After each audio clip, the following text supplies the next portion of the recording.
Bonjour à tous et bienvenue chez Cyrix, on est content de vous retrouver. Ça faisait un moment qu'on n'était plus sur YouTube et ça a pas mal travaillé puisqu'on revient avec un désherbeur nouvelle version 2025 qui a changé manifestement sur plusieurs points. Déjà, il n'y a plus que 2 roues, on a dézingué 2 roues. Les 2 roues qui restent sont plus costauds, plus solides.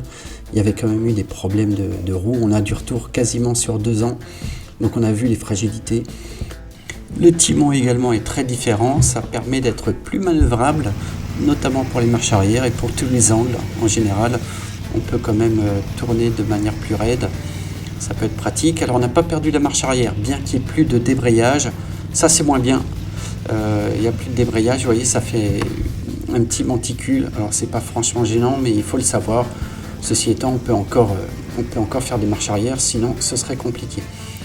Alors le reste, ça change pas tellement. On est sur 2 bidons standard 40 kg, on peut passer à 3 bidons 60 kg, c'est déjà très puissant.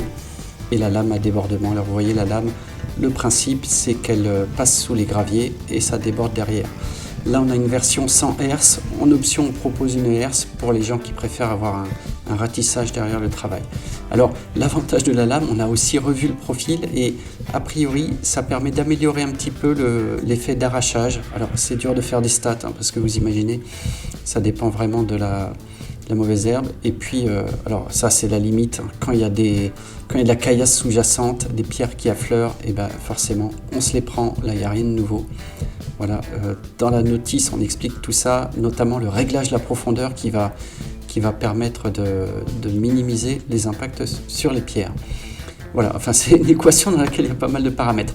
Alors vous voyez, ça on ne pouvait pas le faire, maintenant on peut le faire, c'est-à-dire une position route. Ça peut rendre service quand vous voulez passer sur des obstacles. Alors évidemment en position route il ne faut pas charger la machine. Voilà, c'était juste pour le petit tour d'horizon.